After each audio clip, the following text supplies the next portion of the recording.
warm welcome from Cairo, Egypt. Welcome, Professor Haya Al Dajani, and welcome Dr. Lorna Treanor, and welcome Dr. Hala Hattab, and welcome to all our guests from Ireland and Belgium, and I think we have also colleagues from the BUE and also from Portugal. This evening we have a research seminar that is going to focus on women and empowerment. Our moderator, Dr. Hala Hattab, will introduce our guest speakers. Before we start, I would like to say a special thank you to the Faculty of Business, Administration, Economics, Political Science at the British University in Egypt, with a particular thank you to Professor Wadouda Badran. She's the Dean of the Faculty of Business, Administration, Economics, Political Science. And also I'd like to thank Professor Professor Hadia Fakhruddin for coordinating this with us internally, and Dr. Mohamed Rashwan, and of course Dr. Hala Hattab, who is our moderator, and she's also recently joined us as a member of the BUE Research Centre for Irish Studies. She's on our team. Hala, it's over to you. Thank you, Dr. Rania. Thank you for inviting me to join and moderate this interesting session. Thank you for our attendees. I know it's Friday evening, but we do appreciate your attendance, especially that this is a very important topic, and now it's gaining the momentum and interest from everyone. Women entrepreneurship has been an interesting topic for different researchers and different scholars, and it has been acknowledged as one of the ways to achieve the empowerment for women. Recently, with the increase in number of refugees, who according to some of the statistics, women represent almost half of those refugees. For example, last year, almost half of the women who relocated to Canada from Syria were women. Those women, when they do arrive to these countries and they try to settle down, they face lots of challenges and lots of barriers, especially when they try to join the labor market, or maybe to try to figure a way how to generate income for themselves, their families, including logistics, language barriers, many or different barriers. I don't want to take the floor from my speakers, but today we're very, I'm personally honored and pleased to have two of the amazing scholars in the topic of women entrepreneurship, Professor Haya Al Dajani and Professor Lorna Treanor. I've cited Professor Haya in some of my articles, and this is why I'm personally excited to be moderating a session where I'll be listening and learning from you about this interesting topic. Tonight, we'll be talking about how entrepreneurship can empower women. We already know that entrepreneurship achieves empowerment, economic empowerment. Women, through starting their own businesses, they achieve and they are able to generate income for themselves. Research as well has shown that women are tending to recruit more women, so that the ripple effect extends beyond themselves, generating income and supporting themselves and their families. So for tonight, we're having this session, which it's almost extended, will be extending over 1 hour, more or less 1 hour and 30 minutes. Point of for logistics, we're now listening for presentation from Professor Haya and then from Professor Lorna. Then we'll be taking some of questions from the attendees, and then we'll be wrapping the session. Before we start, I would like to introduce Dr. Hala Hattab. May I ask, because you're an expert also on this field, so may I ask, please, that you also share with us your background, and your expertise, please. Okay, thank you. I'll be introducing my two speakers, and then my panelists, and then I'll be introducing myself. So I'll be starting with introducing Professor Haya Al Dajani. who's a professor of entrepreneurship and the director of the MBA Signature Learning Experience at the Mohamed bin Salman College for Business and Entrepreneurship in Saudi Arabia. Professor Haya as well co-chairs the International Gender and Enterprise Network, which is a special interest group of Institute for Small Business and Entrepreneurship. She's as well a member of editorial boards of leading entrepreneurship journals and an advisor to a number of entrepreneurship education, research, and policy centers around the world, and a reviewer and evaluator of business and entrepreneurship programs in higher education. She has earned her doctorate degree from UK in 2007, and since then she has secured over 2 million of sterling pounds in research funding that focuses on gender, entrepreneurship, and empowerment. I'm also pleased to host Dr. Lorna Treanor. She is an assistant professor, and I'm sorry, Professor Lorna, I hope that I'm pronouncing your second name correctly. She's an assistant professor in entrepreneurship and innovation and divisional research director for Hayden Green Institute in Nottingham University. Her research interest lies in the areas of entrepreneurship and innovation and explore the influence in gender on women entrepreneurial activities and innovation. So I'm glad that we're having you both here. Regarding myself, as well, I received my PhD in 2007 with a focus on women entrepreneurship in Jordan. And since then, I've been doing some research and activities in order as well to support women entrepreneurs through education and through innovation. I looked at women entrepreneurship in different Middle Eastern countries, and then I looked with more focus in women and about women in Egypt. I'm recently exploring the impact of education on female, because we're looking at the students, at female students, and how education can help them to have more of an entrepreneurial identity. This is me, and I would like to start with Professor Haya to introduce her presentation. And you can share, please, your screen with us, and floor is yours.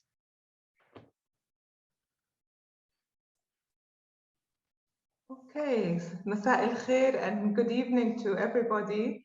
It really is a pleasure to be here with you, and a very warm thank you to Dr. Rania and Dr. Hala also, and to everybody who's made this seminar possible. Both Lorna and I were hoping to be in Cairo, in Egypt, with you this evening, but unfortunately, that the world is not allowing that just yet. But certainly, we hope that in the near future, at least, we'll be able to have such seminars face to face, inshallah. It is always a pleasure to talk about my research, and so thank you to everyone for making time this evening. I know it's either the end of your working week or already halfway through your weekend, and we're taking that up. So thank you again for being here. I'll try and ensure that I cover the presentation in a timely manner so that we don't overrun. And I know that Dr. Hala prefers that we keep the questions until both presentations are complete, but I would encourage you to use the chat maybe so that you can be putting questions or comments in there as we go along. So I'm going to be looking at entrepreneurship, empowerment, and Arab refugee women within this part of the world, and then I'll leave sort of the refugee women and entrepreneurship in the UK to Lorna to cover later on. But hopefully between Lorna and I this evening, we will show some of the common issues and challenges that face entrepreneurial refugee women wherever they may be. And I'm certainly looking forward to your comments later on to really see how it is that we could, as a community of researchers and academics, interested in this area to actually make a difference in one way or another. So if you do have some recommendations, thoughts, suggestions, please feel free to share them with us throughout the evening. Okay, so to start with, I think I'm just going to cover a little bit around sort of the global refugee context. And as, oops, if I can just move this a bit here. And as covered earlier by Dr. Hala, we have around 80 million forcibly displaced persons around the world. This is a figure from 2019 by the UNHCR. And within that 80 million, about 54 million are actually internally displaced within their own countries. In addition to that, it's about 26 million people who are crossing borders to other countries, right? So this is just, hopefully a breakdown of the situation as it is currently. Now, of that 26 million who are crossing borders to other countries, about 85% are displaced from and into countries within the global south. And so, yes, there are, or we hear about sort of the waves of refugees that are moving from Syria to the UK or to Canada or to other parts of the global north. But in reality, the vast majority of those refugees are remaining within the global south and within countries that neighbor their own countries. And if we look at this map here, which is from Amnesty International, we see that actually the vast majority of the top 10 refugee host countries are not only nations within the global south, but they're also poor nations. So look at Jordan, look at Lebanon, Sudan. I think Colombia also counts as a poor country, certainly Uganda, Bangladesh, and maybe for the purposes of this particular research, maybe Turkey, Pakistan, and Iran don't count as poor countries, but certainly within the global south. So most of my research is actually focused on the context of Jordan, Lebanon, and Turkey. And as I hope to share with you tonight, it's sort of been a series of research work in a longitudinal manner. And so I'll be sharing with you some of the work that has emerged really from working with predominantly Palestinian refugee women in Jordan, but then also progressing that to look at Jordanian as well as Syrian and Iraqi refugee women residing in Jordan, Lebanon, and Turkey. So to start with, and this is going back quite a long while, 2013 is almost 10 years ago, but this is actually a paper that published this particular framework that emerged from research that began much earlier than 2013. And essentially, I think the main takeaway from this particular publication, which in many ways actually was the start of my academic career. But before academia, I was working sort of within the area of development and working with women's development organization in Jordan and elsewhere. So that, I think, was what really sparked my interest in terms of researching this particular topic. So the main takeaway here, I think, is the framework that brings together these notions of empowerment and entrepreneurship for refugee women. So back in the late 90s and the 2000s, in the first 10 years of the 2000s, there was some work around women's entrepreneurship and empowerment, but not much. And certainly not within the refugee women's research. So I think now I'm really quite excited about the amount of work that's emerging around looking at empowerment and entrepreneurship. We're almost seeing a resurgence of this work. But at that time, so it was the development practitioners who were looking at empowerment, and it was the entrepreneurship scholars who were looking at women's entrepreneurship. But essentially both empowerment and entrepreneurship are processes, right? So they're not something that happens within a particular snapshot. They are both processes that take time to happen and to happen hopefully successfully. So what we tried to capture within this framework here is that actually the motivations that encourage women or drive women, refugee women in this case, to engage in, at that time, home-based entrepreneuring predominantly, are not only economic needs or economic necessity as we are led to believe, right? That's one of them, right? But there are many other aspects that drive refugee women to engage in entrepreneurship.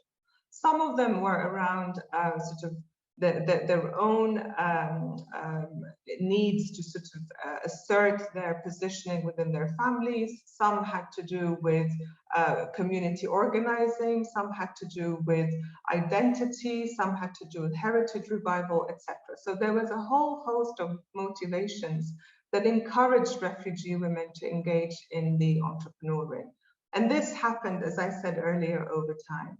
But alongside that, then, we discovered that actually empowerment itself is not a goal. It's not something that we arrive at over a number of years, but rather it's something that we engage in over time. And as we're engaging with it over time and entrepreneuring at the same time, actually it becomes like a spiral. So what we start off with within the cycle is this sort of notion of welfare, which is linked to these motivations, right? And through that, you know, you gain access to markets, you gain access to networks, you gain access beyond your, you know, the boundaries of your home, community, etc. And in gaining that access and broadening those horizons, we then develop that conscientization. Women become aware of their particular positioning or the particular existence within a particular community, within a particular society, etc. And based on that conscientization, they can then participate differently within society, right? So they become engaged, active members of that community. And in doing so, then that enhances and increases the level of control over their resources, the level of control over their positioning and existence within the families. And as that control improves, so does the welfare, the access, etc. So this cycle keeps going as the empowerment, as the entrepreneurship process keeps happening also. So I think this was the main takeaway from this particular study.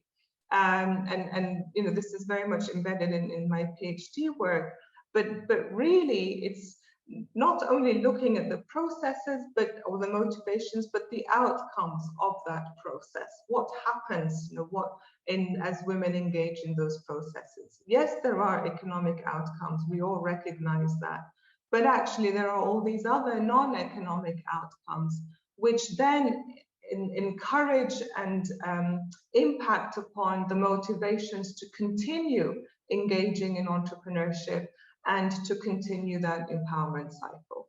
So this, I think, for me at least, was sort of one of the starting points in my own journey, I guess, as a researcher looking at refugee women's entrepreneurship. And then sort of, because I got very close to the sample of women that I was working with, and because it was longitudinal study, I was really able to explore their processes and their life stories in much greater depth. And that, I think, is a real privilege that we get once we engage in longitudinal research, but it does require a lot of patience, right? And so through that you know, wealth of qualitative data, which we started really looking into in great depth, we looked at this notion of emancipation, because empowerment is something that women can engage in individually, right, as they go through this entrepreneurship process. So the extent to which a woman entrepreneur gets empowered or not will be different from one to the other. We cannot assume that you know, by being a refugee women entrepreneur for 10 years, you will be reaching the same milestones as others. That there is quite a range of outcomes and successes or not. And so we tried to then explore this notion of emancipation by borrowing really from Rindova, Barry, and Ketchen, and looking at their framework around emancipatory entrepreneuring. And what we found within our sample, and this is predominantly displaced Palestinian women in Jordan, is that if we take these 3 levels of the emancipatory entrepreneuring framework, they were able to arrive at the two first ones, seeking autonomy in terms of breaking free from the authority of others. And that authority of others could be family, could be people within the community, could be the contractors and the organizations that they were producing for, right? And in terms of authoring, yes, we found evidence of that. And what that referred to is these exchange relationships that are required to pursue change. And these exchange relationships were not happening between the refugee women entrepreneurs and the organizations that they were contracted for, or with external networks. These actual relationships were happening amongst themselves, right? So they were able to engage and exchange with each other to support each other, right? To actually improve the circumstances and the positioning of themselves as a community of refugee women entrepreneurs. What we didn't find, however, is this 3rd level of making declarations, where they could really sort of publicize what it is that they were doing in order to create change. And it is for these reasons that we felt, well, actually, it seems clear that there are potentials for empowerment through entrepreneurship. But maybe in terms of emancipation, if we consider the emancipation of the refugee women as a group of women who can improve their positioning, it wasn't happening, right?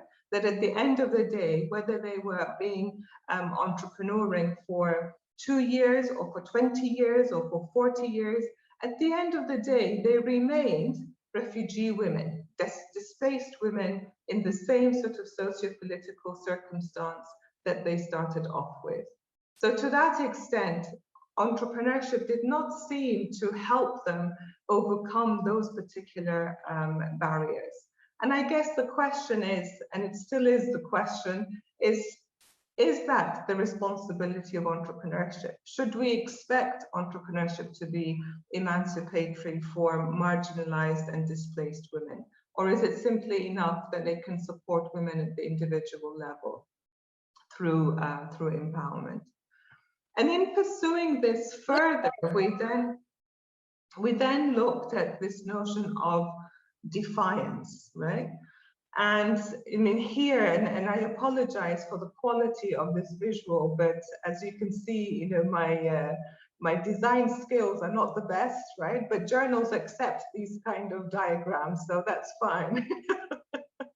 But what we tried to do here through Visio is to really demonstrate the real drivers and the movers and the shakers of the network, those who were able to get the women connecting together, working together to create a network of producers in order to improve the way in which they engaged with the agencies that they were contracted to.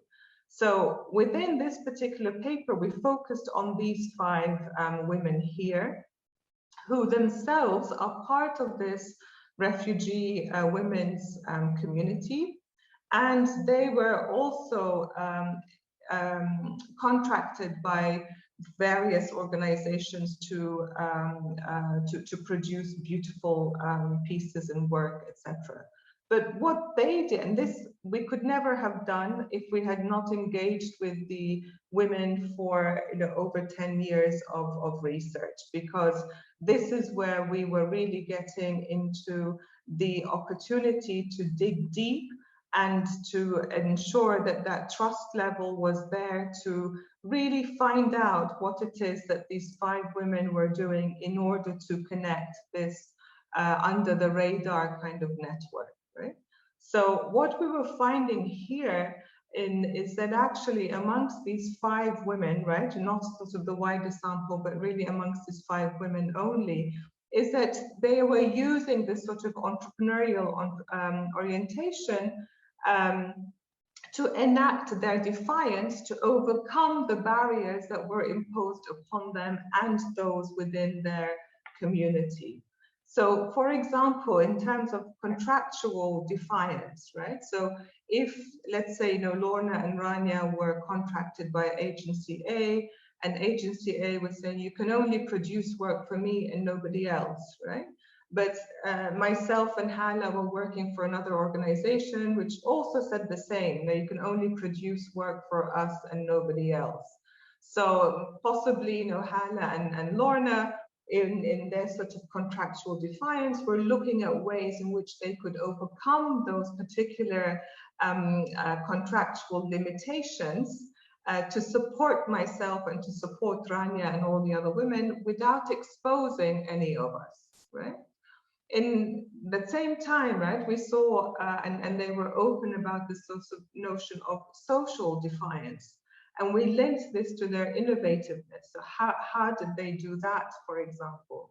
So that within this particular community, there were quite a number of women whose husbands were actually working as drivers, sort of truck drivers between Jordan and Iraq, or Jordan and Saudi, etc. So they were away for long periods of time. And they would not allow their wives to be engaged in paid work. So the women were covering for each other, right? So that they could be making some money from their home-based entrepreneuring and keeping it for themselves, with their husbands, thinking that actually they're doing a great job in managing the household on the allowances that they were giving them, right? Or they were helping each other to overcome, for example, childcare issues. So some of them would be looking after the children whilst the others got on with the embroidery, etc. So that is the sort of social defiance that we termed here. And then finally, sort of this fragmentation strategy. What they did is ensure that there was enough fragmentation within the network that if one particular part of it was exposed, it would not put at risk the others, right? And in doing that, actually, they were able to overcome the overall patriarchal defiance, the patriarchal limitations, pardon me, that were being imposed on the overall community that they came from. So this was really, really interesting for us in terms of identifying this level of maybe illegal but legitimate means and practices that they were resorting to in order to help them overcome the boundaries that they couldn't in any other way. So bearing in mind that this was really limited to 45 women, Palestinian displaced women in Jordan, well, actually, it makes sense to see the extent to which these notions of empowerment or emancipation or defiance exist in a wider population, that maybe this is a very unique network of refugee women, or let's see, right? And so we were fortunate enough to then actually get some ESRC funding to run this project. Aisha is what we called it, sort of looking at resilient refugee women. And this was the one that was done in Jordan, Lebanon, and Turkey, looking at Palestinian, Syrian, and Iraqi women. And the whole idea sort of broadening the study was to explore further those notions that I was sharing with you earlier. And from this work, and this is still work in progress, your feedback would be really appreciated. One of the themes that we found here is that these sort of gender borders, if you like, are changing actually within all three refugee communities in all three countries. But how do these changes actually empower the refugee women? So, one power quote, I think, that came from a Palestinian woman in Lebanon. And I think this sort of really summed it up for the 150 women in our sample, who's saying, I'm not a woman anymore. But what did she mean by that, right? What did this mean? So she was explaining to us that growing up as a young woman, she was led to believe what her future would look like. She was expecting that she would be married, that she would be a stay-at-home mom, that her husband would be providing for her, sort of a very traditional expectation of what it would be for her to be a grown woman. But actually she hit adulthood and her future looked very different to what she was expecting. So she's saying she's having to provide for herself and her kids. She's having to work day and night. She's having to set up her own business because she cannot get employment elsewhere, and. So she was questioning the extent to which she's actually a woman or not, right? But then the other side of that was, one of the younger refugee women saying, well, actually, I might not be a woman anymore, but I'm actually, an ashr rijal, as we say in Arabic, right? So she's saying, actually, I'm stronger than the 10 men, right? And this, I think, is the more positive side of their outlook about how their adulthood as refugee entrepreneurs has panned out. So I think these two tell us quite a bit around, what we termed as these gender borders. The other aspect, which I think is really worth bringing out and sharing here, is this notion of prosperity, right? So we're saying we all encourage women and refugee women to engage in entrepreneurship, but then what, right? So we did find, this small minority of predominantly Iraqi women who were able to really break down those borders around informality, right? So these women were able to register their businesses, they were able to move beyond the refugee community and really set up very feminized businesses nevertheless, but catering for the wider population rather than catering for a refugee population or a very niche market. And there's a certificate there, and this is a Palestinian woman in Jordan who was very keen to show us that she actually managed to register her business, that they are now operating in the formal sector. But although these are considered success stories, they are by far sort of the minority, right? The vast majority do not break those prosperity borders. And then finally, sort of looking at this notion about sort of poverty alleviation and empowerment, I mean, we term it sort of as a safe facade, right? And the reason we do that is because we see women actually engaging in enterprise. We see them that being able to generate some income and support their families. But at the end of the day, what more can they do, right? Is it good enough that for the last 20, 30 years, they've been running the same enterprise day in, day out, and barely sort of making ends meet, right? Is that good enough? Is that what we expect from entrepreneurship to offer women operating at the margins? So for example, this woman, and this was very typical, especially of Syrian refugee women in the south of Turkey, saying, through my enterprise, I provide for my children and my sick husband. Is that it, right? Is that good enough? And then at the other side, so saying it's actually very hard work, right? But worth every effort. So the idea that, we encourage people to engage in enterprise, I think we make it sound that it's easy. Anybody can be an entrepreneur. Everybody can be an entrepreneur. Go be an entrepreneur, right? But in reality, it is super hard work. And you don't know what your returns are sort of at the end of the day, at the end of the week, at the end of the month. Whereas if you're able to be in employment, then you know what your returns are at the end of that month, right? So recognizing that it is really hard work, but at least for this particular person, it was worth it.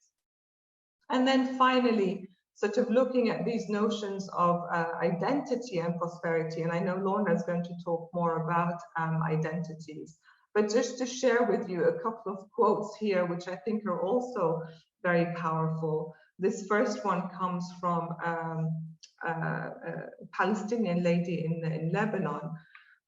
So she says, I was born here and have lived here more than 50 years, but I'll never know my home or where I'm supposed to be from, right?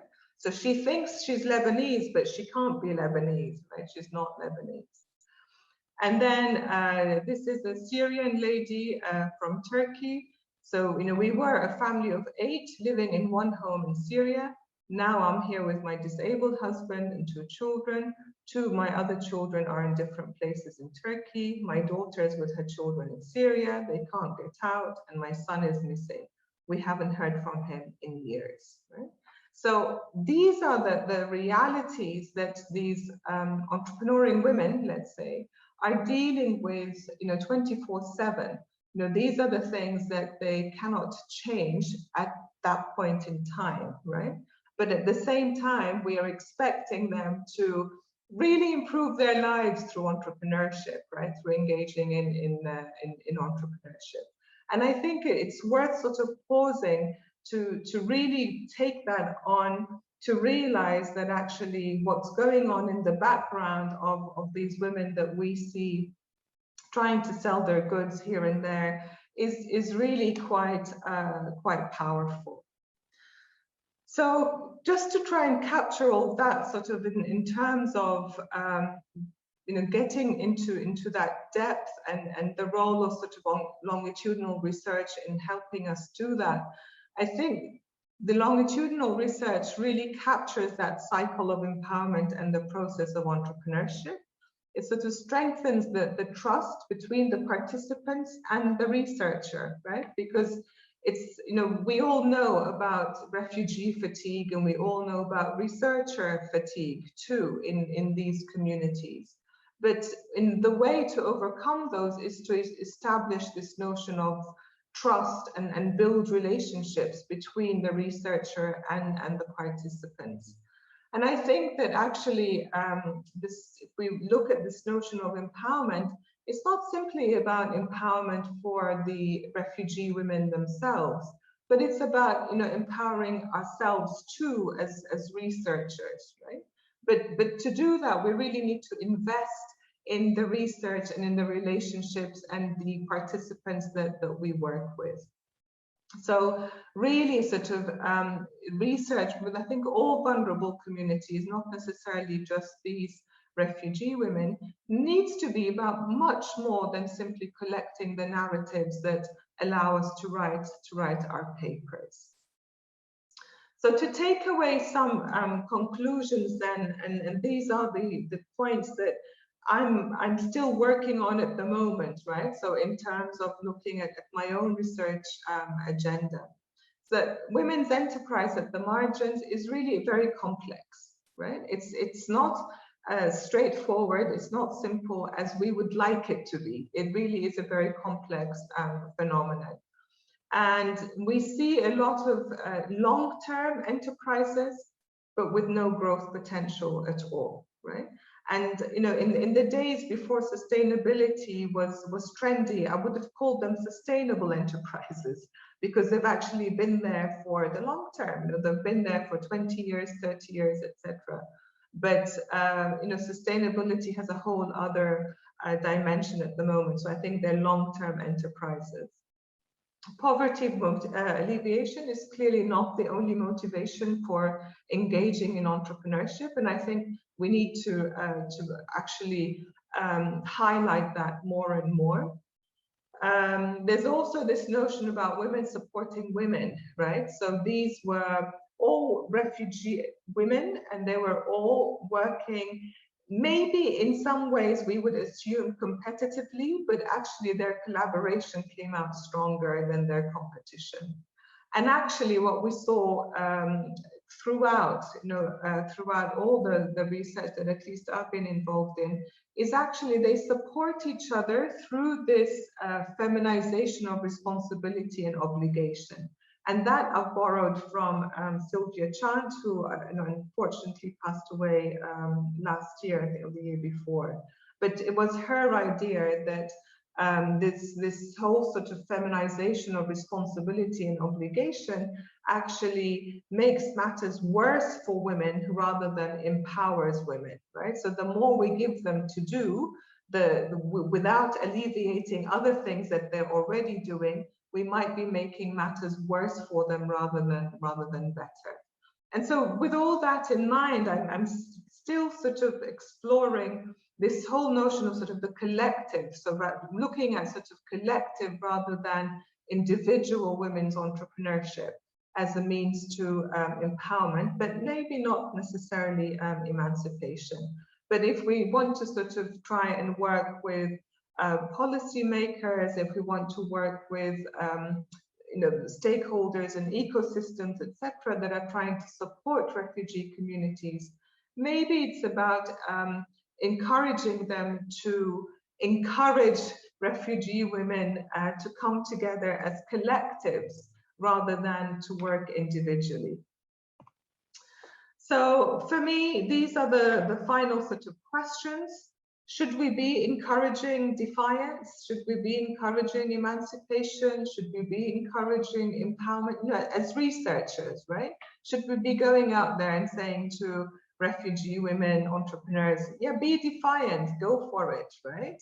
Or should we be looking at ways in which they should be sort of more, maybe diplomatic is the word on a Friday evening, right? And then this sort of notion of the collective rather than individual women's entrepreneurship.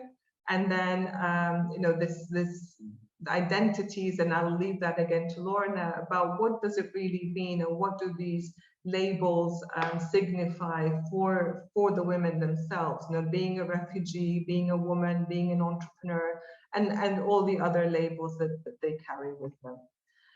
So those three questions for me are really to do with the entrepreneur themselves. This next one is sort of around these migrant community collectives, and I think for me this has really come through with the COVID-19 circumstances, that we now see how communities are don't have to be created physically in physical spaces, but they can be happening sort of digitally, right? Or over the internet and so forth.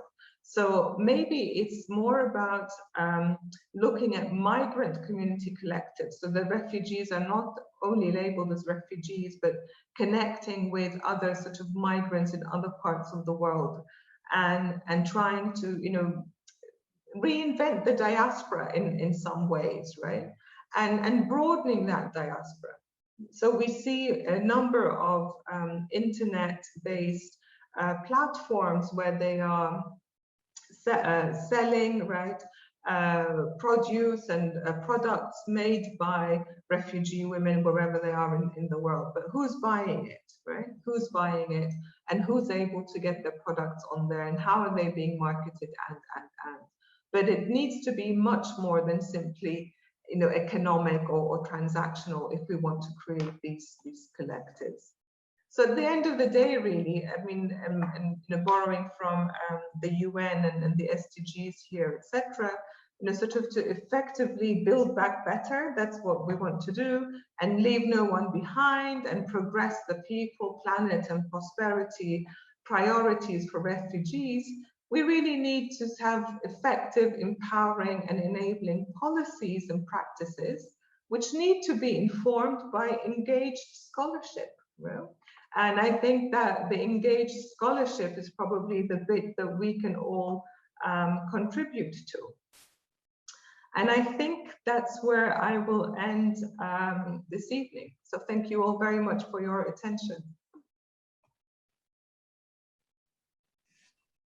Thank you so much. Thank you. This is a very interesting presentation, and it's eye-opener. I already have so many questions, and I can't wait to ask all these questions. But as I said, I'll leave it till the end. Again, as a reminder for the audience, please, if anyone has any question, write it down, and we'll be asking it all towards the end of Lorna's presentation. Lorna, the floor is yours. Thank you. Hopefully, can you see my screen? Okay, so hopefully this will work. So yes, hello, Marhaba, Agus Jadich for the Irish amongst you. So thanks very much for the invitation. And this evening I'm going to talk about this paper, which I co-authored with my PhD student, Kechidiko. And it's just been released online first in the International Small Business Journal. And it looks at enterprising refugee women entrepreneurs and their process of negotiating, I suppose, their identity. So very helpfully, Haya has set the context for global entrepreneurship, and Hala mentioned some of the statistics as well. So the 2020 figures are something like 79.5 million displaced persons seeking refuge from conflict and persecution globally. And we know that most refugees will face those issues that Hala spoke about: discrimination, poverty, limited access to housing, healthcare, employment. And while Haya was saying that, you know, most refugees will be displaced within their own country or to neighbouring countries, predominantly in Africa, you know, the Middle East, sort of the global south. And a very, very small proportion actually make that journey to the global north. Yet, I suppose, if you were to see the UK news at some points in time, you might think there were waves of people coming. And when they do journey to the global north, those challenges that they encounter are really exacerbated. They're so heightened so much more. You've got the language barriers, different cultures, unfamiliar institutional norms, and in the UK in particular, very, very protracted claims for asylum. So, you know, 8 years is not unusual. And many refugees in the global north turn to entrepreneurship in order to circumvent those employment-related barriers that they encounter in the labour market, and really the discrimination that they face. But as Haya and Professor Sue Marlowe have written before, self-employment strategies are precarious. There are issues around the sustainability of the businesses and the level of revenue generated. And I suppose our thinking was that the overriding attraction of entrepreneurship may be the potential to draw upon their personal agency when perhaps life circumstances has left them feeling out of control of lots of things in their lives, that they're able to draw upon their personal resources to generate income, to take some sort of control over their life and their destiny, and to enhance their personal status. And we look particularly at women refugees because they are essentially doubly disadvantaged. We know that you know, gender operates in such a way so as to elevate the masculine and subordinate the feminine. And we know that women in conflict situations are often subject to gender-based violence, that they bear the brunt of caring responsibilities while coping in poverty contexts as male family members perhaps are struggling to gain employment. And so we've said, you know, they're sort of doubly disadvantaged. They're at that stigmatized intersection of being both refugees and women. And so the research objective in this paper was to critically analyse the identity work undertaken by enterprising women refugees in the UK in order to refute their stigmatised refugee identity and to, you know, engage in entrepreneurial activity to do that. And essentially what we're saying is that when these women arrive in the UK, they are stripped of their identity. Their biography, their history, their individuality is removed from them, and they are ascribed as a refugee. They have that refugee identity allocated to them. And in a way, it's quite depersonalizing. It doesn't recognize individual differences. It sort of treats refugees really as a homogenous group. And so in this research, we very much, you know, took an interpretist approach.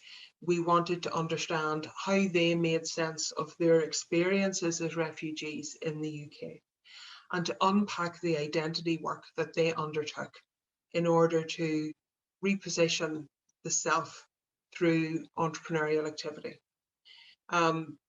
Because these women that we are speaking about this evening in this sample certainly all came from much, I suppose, middle class and very affluent middle class backgrounds in their home countries.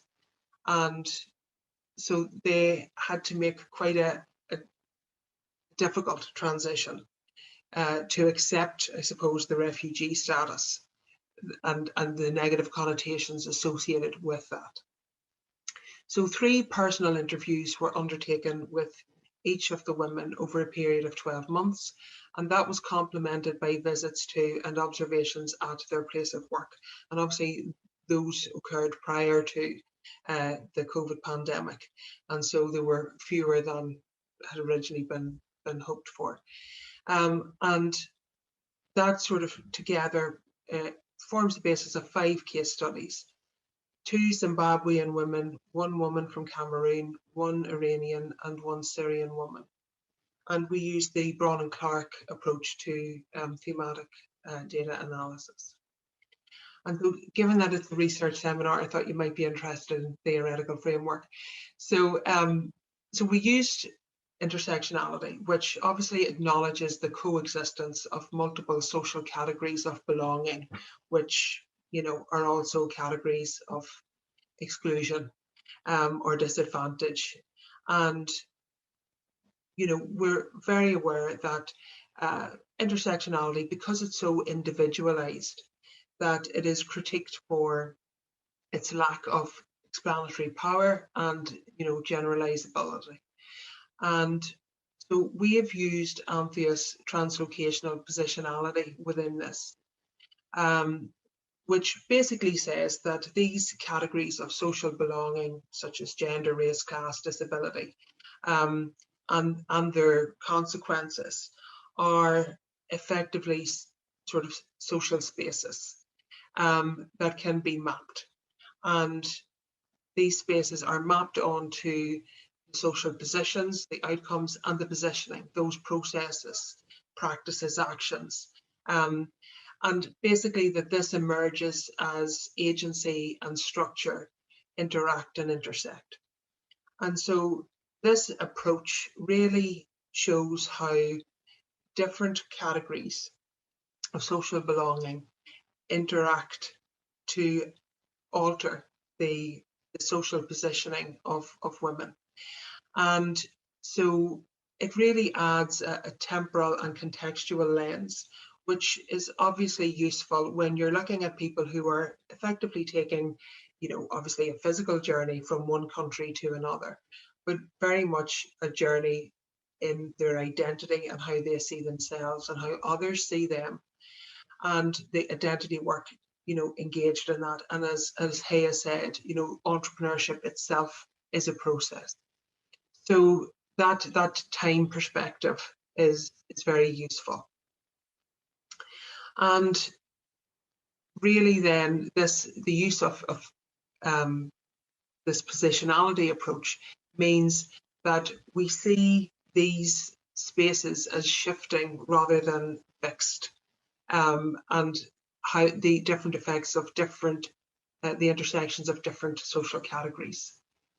And certainly there's research, highlights that intersectionality, when combined with identity work, enables a greater analytical depth to explore that dynamic interaction of personal agency and social structures. So it really, I think we felt it was sort of a hand in glove fit to take this approach to this research project. And as a result of that, I think, it certainly has the potential to improve our understanding of how multiple identities are constructed within different settings, and it also emphasizes, it fits well with that agentic emphasis within entrepreneurship, especially in the neoliberal sort of ideology, that it's your personal agency that really, you take control of your destiny and you are the agentic economic actor. So that was, I suppose, the theoretical framework. And in terms of identity, obviously, identity work is a narrative. Individuals maintain their self-identity or personal narrative in relation to social identities and public narratives. So there's that agency structure dynamic as well, because it is a relational and dialogic process. And our identities are in continual flux. We have several identities depending on where we are in a particular setting. And there's also a sense of that temporal nature, because it is a dynamic process. It is an ongoing identity project. But it isn't just at the personal level. Identities exist and are acquired, claimed and allocated within power relations. And I think that Jenkins quote really sums it up lovely. Here we have these refugee women coming and being allocated the identity marker of refugee. And as I've said, with that, that ascribed identity really removes their individual biographies and has negative connotations associated with it. And we know that the entrepreneurial identity is a recognized identity, but there are some gaps in the identity literature, just like entrepreneurship research. Tends to focus on the positive, the successful entrepreneurial stories. And in the identity literature, they tend to focus on the positive identities, and there's less consideration of stigmatized identities, those identities with negative connotations. And so we felt that there was, a contribution there, and that was relevant. And, given that these women have travelled to the global north, which is suffused with this neoliberal ideology, in this society, they are seeing people being encouraged to be their entrepreneurial selves, that entrepreneurship is a career pathway that is desirable, that is positive, that is highly esteemed and well regarded. And so if you arrive in a country and, entrepreneurs are sort of the poster boys and poster girls, that's a very attractive identity perhaps to aspire to, as well as being perhaps a practical one that you feel you could achieve. So this is a bit of a background the women. As I've said, they all had a higher social class in their home country than that ascribed to them as refugees. But you'll see most of them were married with children, and they had a variety of business types. But what you can see is that some of them were also engaged in social enterprises, and many of them engaged in voluntary work, and that was their, I suppose, way into developing that entrepreneurial identity and developing their reputation and their personal brand as a way of then, when they were legally able to do so, to start their own enterprise. So the themes that come out of it was obviously, being the refugee woman and bearing a stigma. It caused them to reassess who they were and who they could become in this new host country. And Zendaya talks about negative socialization, negative people talking to me in a negative way. And basically these women encountered racism on the street. So people would say to them, go home, or they would notice people looking and sort of whispering, talking about them.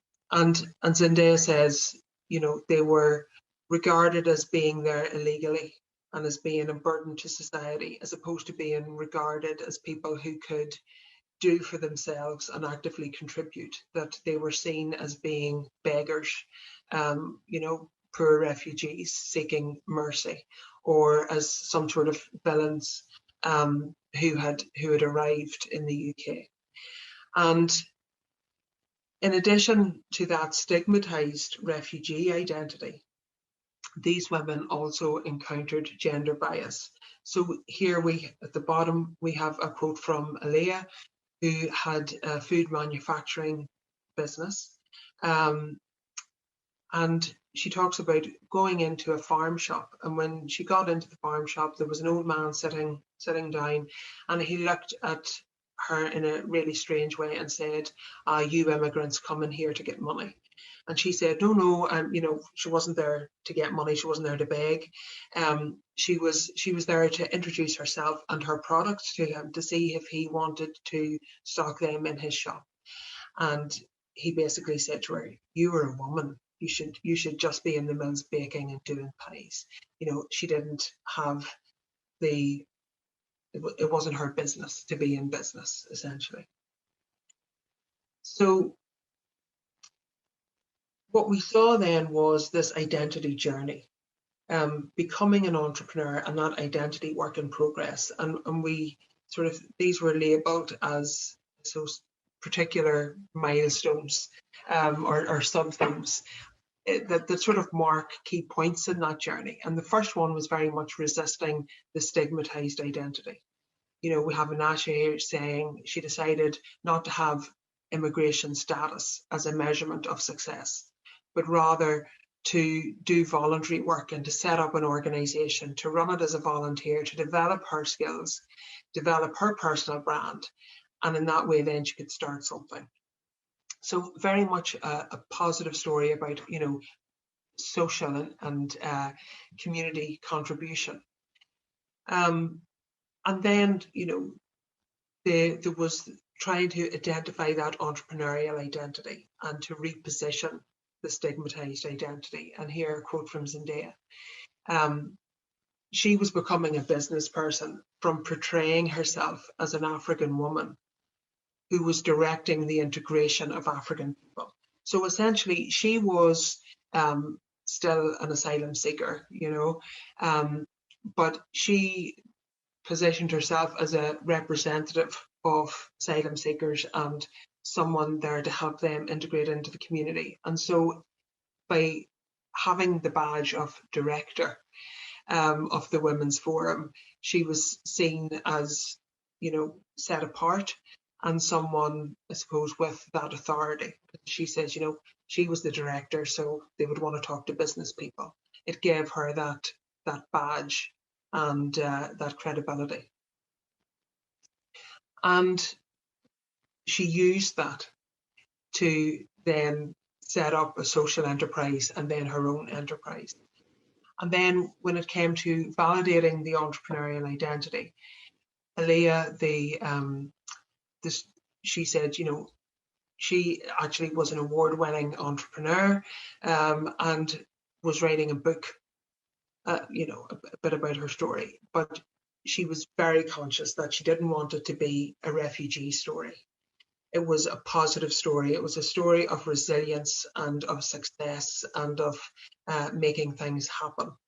That she didn't want people feeling sorry for her, and she didn't want the refugee identity being sort of front and center. That this was a refugee story. No, this was, you know, Aaliyah's story. This successful woman entrepreneur who built an award-winning business. You know, and again, part of that is creating that distance from that stigmatized identity, the label that she never wanted to have. And then finally, the consolidating the entrepreneurial identity and circumventing a stigmatized identity. And I did mention earlier that, you know, refugees in the UK do face racism. And Zendaya here, you know, says she has her business established and now she wants to grow the business.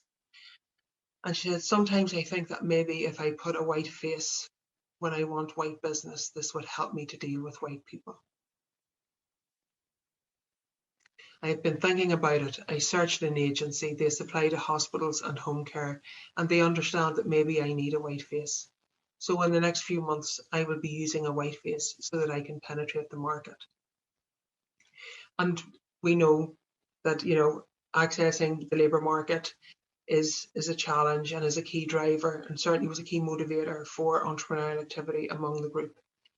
But, you know, it's horrific to think that that these women are facing racism like this and feel that they have to disavow themselves of their own identity and mask who they are in order to proceed and develop their business. And while they were able to improve their feeling of themselves, their, you know, to restore or repair that view of the self that they had, and were able to see that they were held in esteem within the wider community, they succeeded in that reparatory work and in establishing their entrepreneurial identity. But that enhanced status seemed to be confined within that refugee community and not sort of with it for the majority, not within the wider host country community. Excuse me. And essentially, the trappings of stigma remained and really exacerbated challenges. So every entrepreneur will have, especially every woman entrepreneur will have issues, perhaps accessing finance. It's more difficult for women entrepreneurs, but it's much more difficult in the UK if you're not a white woman entrepreneur. And if you're a refugee, then you really are facing increased difficulties because, as Aaliyah says here, she couldn't go to the bank. She didn't have permanent residency. So even though after, you know, several years, her refugee status sort of was approved, she was granted asylum, you know, she didn't have permanent residency and would have 5 years before she would know if she was granted that or not. And so she couldn't, you know, she couldn't get a bank loan for any length of time. At one point in time, they had to stop production. And as we've seen through COVID, you know, a few months of closure is enough to put many businesses out of business for good. But she couldn't get a mortgage for the premises because she couldn't take a mortgage out over 5 years. So that temporal uncertainty is really limiting even when the business was established. And they also had issues navigating conflict with their gendered maternal identity. You know, and Asha very much had to fit the business in around caring for her husband and her sons and doing what was expected of her as a wife and mother and homekeeper.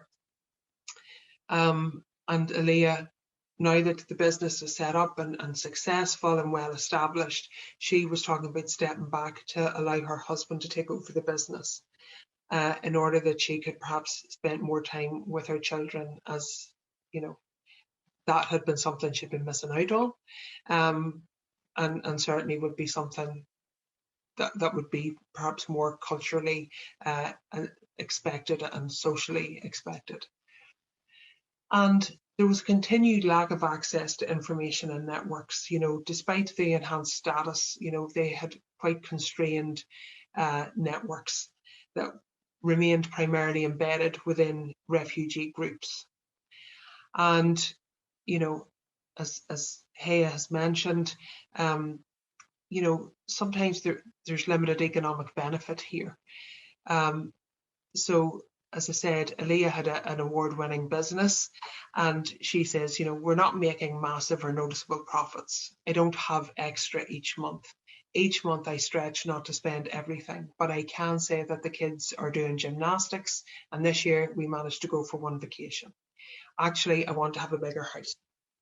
We're living now in 2 bedrooms, so I want the kids to have their own rooms, to live the good life we had there, and obviously strong, but at home in Syria. So the key points that really come from this research, you know, I suppose, you know, in terms of theory, the intersectional approach really did enable a greater appreciation of the stigmatizing effects attached to the refugee status, ethnicity, nationality, gender, for one of the women, disability. And it helps that insight into the dual process involved in identity work, you know, that they were trying to refute and distance themselves from that stigmatized identity, trying to repair that self-identity, and simultaneously then incorporate a recognized entrepreneurial identity. So it's that, I suppose, process of being and becoming, and you know, it gave an insight into that complexity of the identity process when we married it up with the positionality approach, because we saw that shifting positionality over time. And we saw that they were able to draw upon their prior levels of human and social capital, their previous privilege. They were able to draw upon that and use that as a resource. And indeed, that facilitated a relative degree of privilege within the refugee community. So I think that's really a key contribution of the paper in terms of theory, that extension of theorizing on stigmatized identities by using positionality to illustrate the role of privilege across time and space. But I think a key contribution is really the insight into the identity work faced by women, refugee women entrepreneurs, and indeed the identity journey that refugees take when they land in the UK, and they're essentially depersonalized. And in a way, I think that's another contribution, is to give voice to the participants, obviously, but to try to raise greater awareness of the individuality and the heterogeneity among refugee women entrepreneurs in the UK and the refugee community more widely. So, you know, I suppose touching on what Haya was saying, you know, in a neoliberal era, entrepreneurship is fated as a positive choice, where you can use your personal agency and do great things and be your best entrepreneurial self.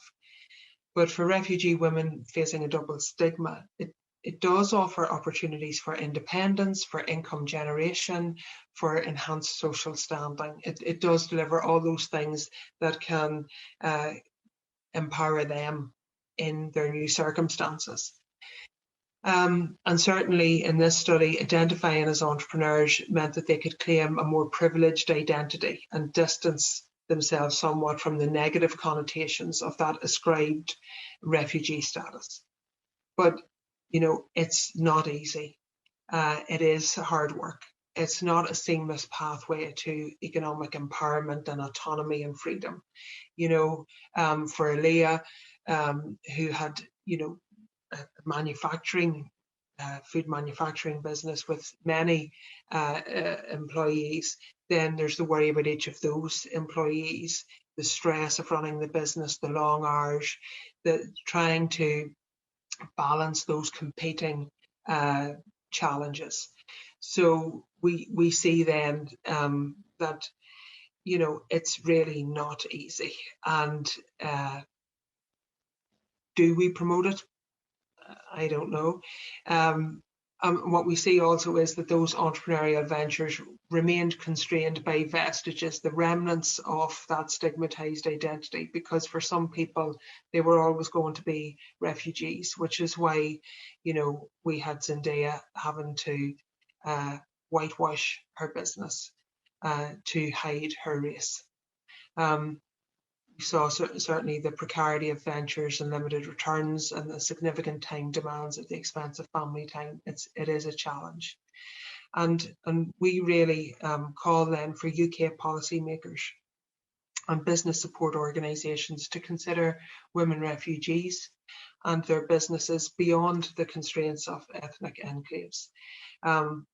Because it's one thing to look at sort of the women, to try to help the women, but I think we have to try to influence the structures so that these women have an easier time and a more positive experience, because a lot of things are very much more easily influenced when they come top down. And these women need to have the freedom to construct their own authentic identities and allow them to be represented and be recognised as what they are, which is multidimensional entrepreneurial individuals. Thank you very much for listening. I'm going to hand over now to Hala. Thank you, Lorna. Thank you. So now we have here two presentations, one from Professor Haya, where she tried to use entrepreneurship as a way of empowering women refugees. It was very interesting. One of the messages that Professor Haya delivered in her presentation, that empowerment is not the end. It could be a mean in order to help women refugees to overcome the stigma or the situation where they are living in as well. And I really like this, that it is not only for an economic empowerment, and this is something that's worth highlighting, because when we usually talk about empowerment or talk about helping or assisting entrepreneurs, because it's by default talking about entrepreneurship, then we are talking about the economic capital, etc. So empowerment here in this case, in the case of women refugees, it's not only helping them or assisting them to gain extra income to support their families. It is more of, could be a non-economic outcome. It could be helping them to be integrated within the communities and within the societies that they are living in. The paper that was presented by Lorna, it's very interesting, talking about the identity from this perspective, and how identity here, or how entrepreneurship here, represent a way for women refugees to move from a very stigmatized identity into a more of, or using entrepreneurship or using their own ventures as a way to overcome this position or this identity that they gained as being refugees. But it remains interesting that despite that they are having this entrepreneurial identity, they do face the challenges, which is like lack of access to finance, lack of access to information, etc. And this is, I think, this could be a point that shared, I'm not sure, maybe Dr. Haya can answer this, because this is one of the questions that I was having for you. Because we know that entrepreneurs in their local communities, entrepreneurs in their own countries, they do face these challenges. They, all the time, we hear women complaining from inability to access finance. They are discriminated against in terms that they cannot have enough information, for example, to export, to enter into new markets, etc. And it's very interesting to see that whether those entrepreneurs in their local communities in poor countries or living in, or maybe in one of European countries, which is UK, that they do face these challenges. So this is a question before I open the floor to the rest of the audience if they have questions. How do we see this? In case of Jordan, because maybe I'm more familiar with the situation in Jordan, and I know that entrepreneurs in general in Jordan, women in particular, do face lots of challenges, and I really don't like to say difficulties or hurdles, etc. It could be more of challenges, which could be similar to those women refugees. Thank you very much for the question, Hala, and thank you very much for such a beautifully succinct summary of the presentation's main points too. So I think in sort of discussing rather than answering the question that you've just presented us with, I think it really touches upon the idea of not homogenizing the refugee experience, right? Mm-hmm. So, and I know, Lorna had touched upon that in her presentation too.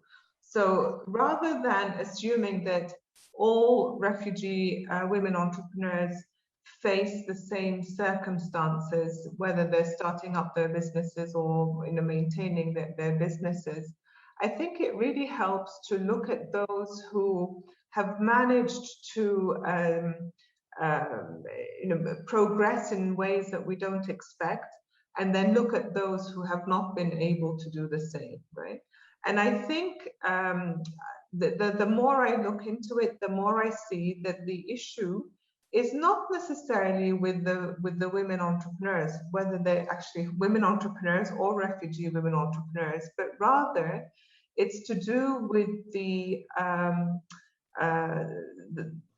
institutions or the support mechanisms that are there or that are not there to support them, right? So I think we need to move away from this notion that we need to fix the women, right? But rather look at fixing the systems that hinder the progress for the refugee women or other women, right? So to give you an example, as you mentioned, the Jordanian context. Now, and this I think is probably typical in other places too, not only in Jordan, but originally when before the Iraqi refugees arrived in Jordan, there were many initiatives focused on supporting the Palestinian refugees, right, and the Palestinian refugee women. And those were probably supported and funded by various international agencies and local agencies. When the Iraqi refugee population arrived, those same agencies were then prioritizing the newly arrived Iraqi population and the Iraqi refugees. And the same happened when the Syrian refugee population arrived. So, the idea is, I'm not saying that one community has more needs than the other, but I'm saying that rather than prioritize one community over the other, why not support them together, right? So continue to support those who are existing refugees alongside those who are newly arrived. Now, and this is the other issue also, that the newly arrived refugees have very different circumstances and have very different needs to those refugee communities that have been established for decades, right? And so a lot of these, so maybe those that are newly arrived, they don't think about entrepreneurship immediately because they might be thinking that this is a temporary situation and they want to go home, or this is a temporary situation and they want to move on, to somewhere else. And so, addressing their needs in those first sort of 12 months or 18 months or 2 years is very different to trying to address the needs of the refugee communities that have been established for decades.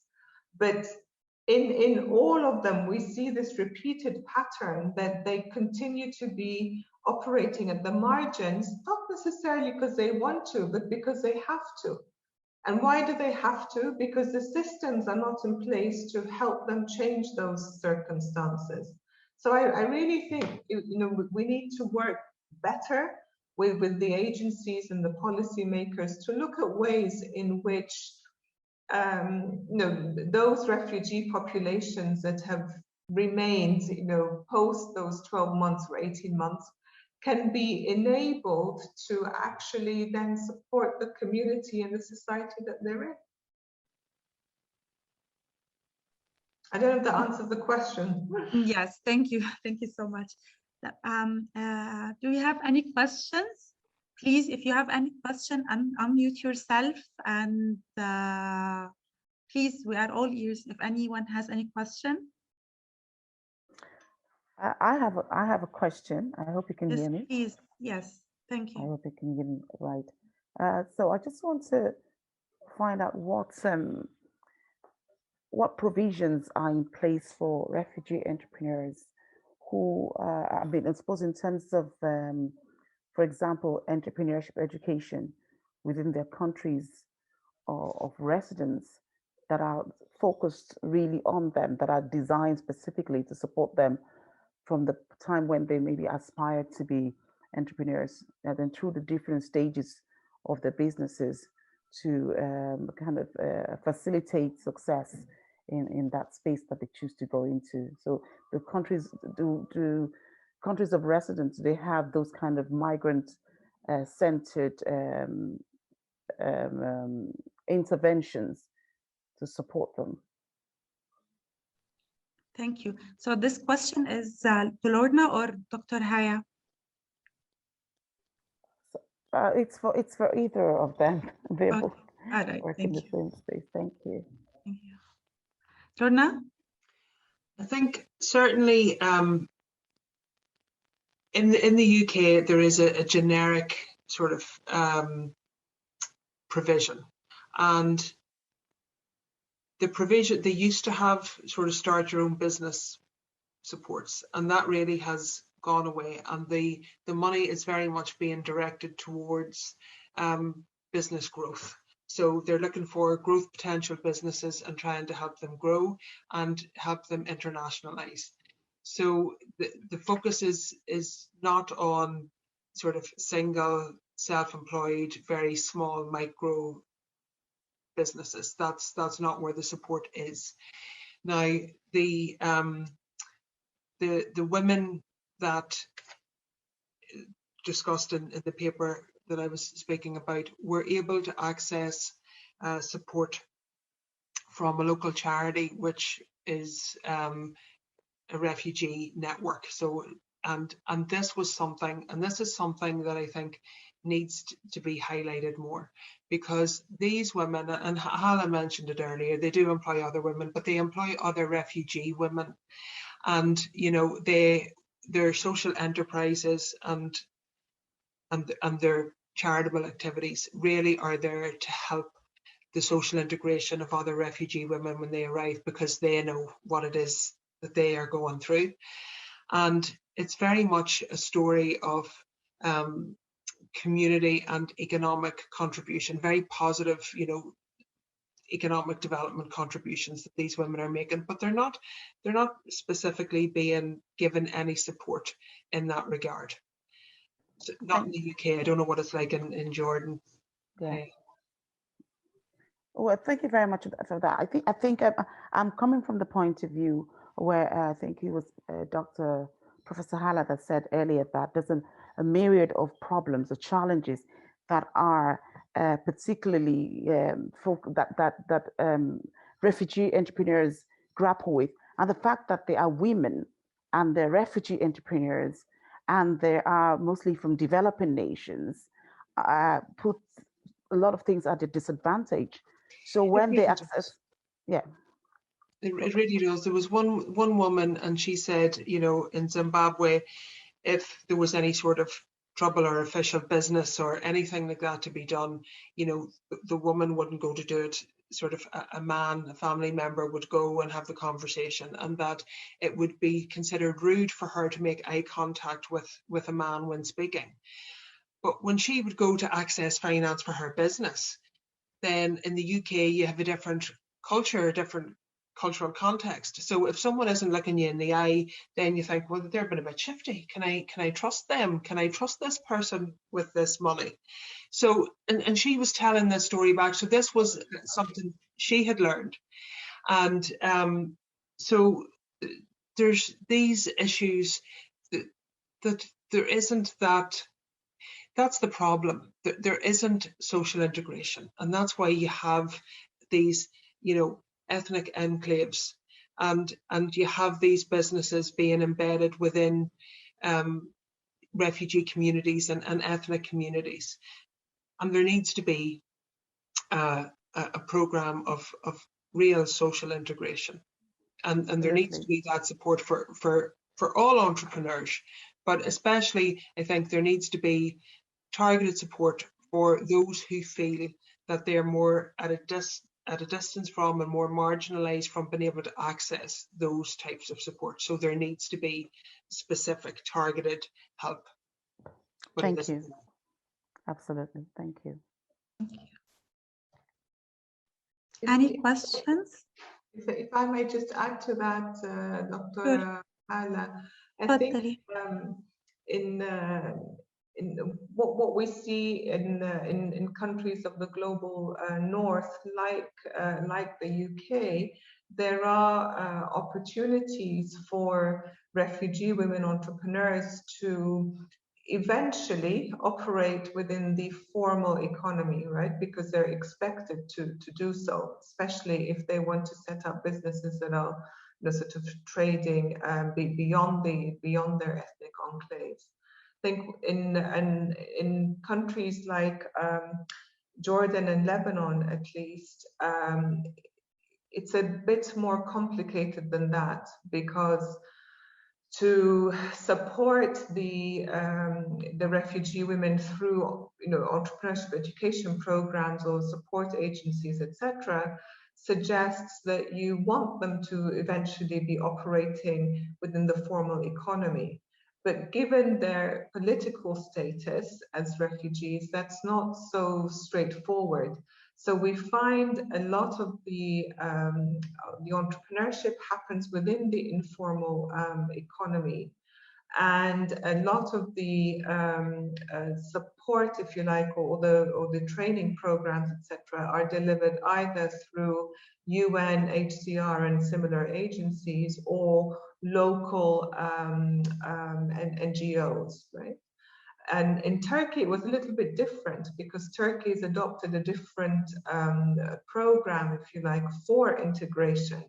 So we've seen a real sort of drive from the government there to teach sort of, especially Syrian refugees, Turkish language through schools, through Turkish organizations to give seed funding for enterprises in the south of Turkey, etc. And so the idea is that if you've got these 3 million sort of Syrian refugees contributing to the economy in Turkey, then that's a good thing for the south region, right, which really needs the economic development. But also in Turkey, unlike Jordan, Lebanon, and other countries in the MENA region, once the Syrian refugees have been there 5 years, then they're entitled, to citizenship, Turkish citizenship. So there's some kind of investment, if you like, in the refugee population, or the Syrian refugee population, and trying to integrate them there. We don't see the same policy, if you like, in other parts of the MENA region. And that, I think, then impacts upon the opportunities for education. But certainly sort of for formal, not entrepreneurship education, but for formal education, there are a number of regional organizations like the Jamil Foundation, like Lorna Foundation, like others, who are really working on providing opportunities for formal education and higher education. Thank you. But I have a point here, because, and I've been reading this lately. It was a general comment about the programs that are targeting women in particular, and maybe then we can include women refugees here, that some of, maybe you can call them critiques for this program, that by having dedicated programs for women, this you will include the segregation, or maybe increase the level of segregation. So here we're talking about integrating the refugees within the communities. We want to empower them so that they can be part of this community. However, if we are going to design particular programs for them, whether in terms of education or training, or maybe have just special programs that are targeted for them, aren't we increasing the level of segregation rather than integration? It's a great point, Hala. Because if you think of it, you know, we talk about women entrepreneurs, and the fact that we have to put women in front of that shows that women are other. They are the unexpected. That the typical entrepreneur, the assumed norm, is a male entrepreneur. And so when we're talking about refugee women entrepreneurs, again, that shows that, you know, they are othered. And there is that debate about, you know, stigmatizing them and reinforcing, I suppose, reproducing that othering. However, in practical terms, when you're dealing with people who are marginalized, who are on the periphery of society, they perhaps don't feel that they want to walk into a group and be the only refugee. So how intimidating would it be to walk into a room in London full of white English women, and you don't know if some of them are going to be turning around and saying to you, what are you doing here? You should go back home. So to enable these women, the important thing is that the supports that are required are available and accessible. And to encourage uptake, I think what needs to happen is that it's done in safe spaces.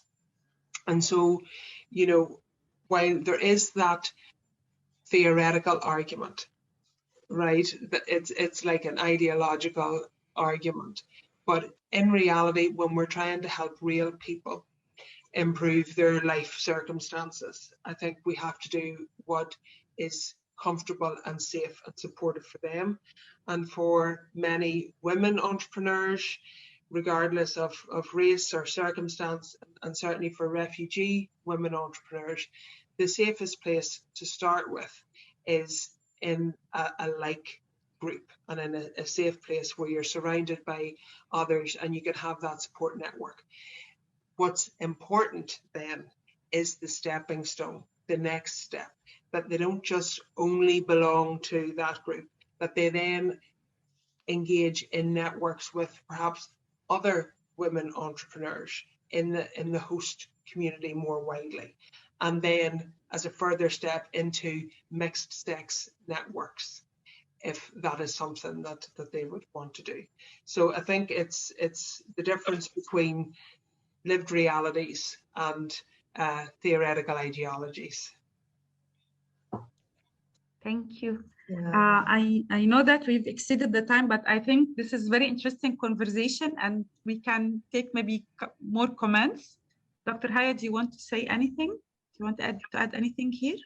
I was just going to add on the point about the segregation versus integration, and I think probably where in host nations where refugees don't know the language, where it's a different culture, etc., like in the UK, for example, it might be different to countries like Jordan or Lebanon, where the refugees speak the language, know the culture, etc.